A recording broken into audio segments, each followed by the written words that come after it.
Endless Abilities follows four friends as they drive across the country in search of adaptive sports for individuals with physical disabilities. So we bought a bus and ripped out all the seats. We retrofitted it to suit our needs for a 7,000-mile trip across the country. The goal was to connect with people that had reached out to us and meet people who were overcoming disability with sport. These are my three best friends. This is the bus we lived in for 40 days. And this is the story of the people we met on the most incredible journey of our lives. Zack had come to us saying, I really want to go to Los Angeles. I need to meet Jesse Blower. I want to surf with him.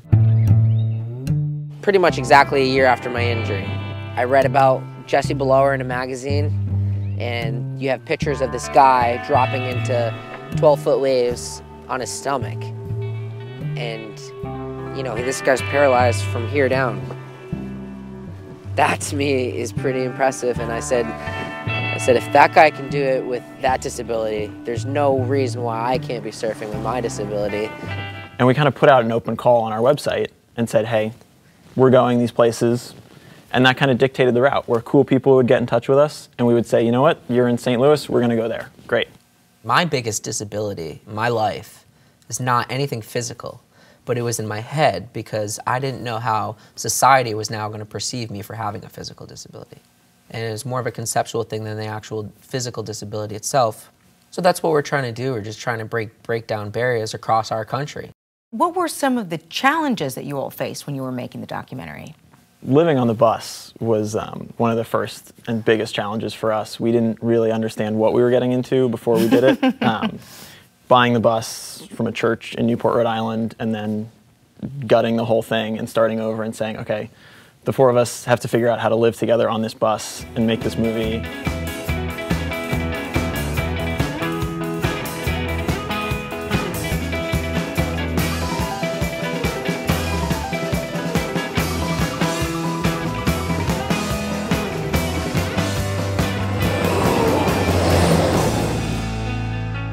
Tell me, each of you, the most memorable athlete that you met. Stretch comes to mind first and foremost for me.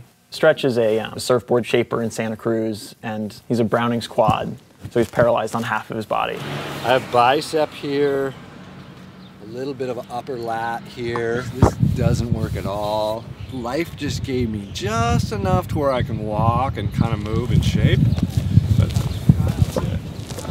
The day we showed up there, he was getting back in the water for the first time, so to be able to see that and to kind of see that moment where he's kind of realized again, you know, I can be back in the water, I can be doing these things that I used to love to do, was pretty astounding. Kristen Duquette, she was an awesome piece to the film because she was training for the London Paralympics when we met her. And she didn't end up making the Olympic team, which was like, we're all hoping for her to make the team, but when she didn't, it was gold. Our mission wasn't to go out there and find the most high-level successful athletes and show them to somebody in a hospital bed. We wanted to show them regular people, you know, doing regular things.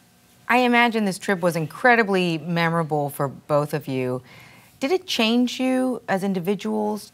I'm a very adventurous person and somewhat self-centered in that regard, whereas I would wake up and blow off anything if there were epic waves. Going into it, I was like, just get me to the ocean, to the West Coast so I can go surfing. I was very surprised meeting people throughout the country with sports that I didn't really know much about or didn't have much interest in, just to see, you know, how people, no matter where they live, were finding resolve through sport.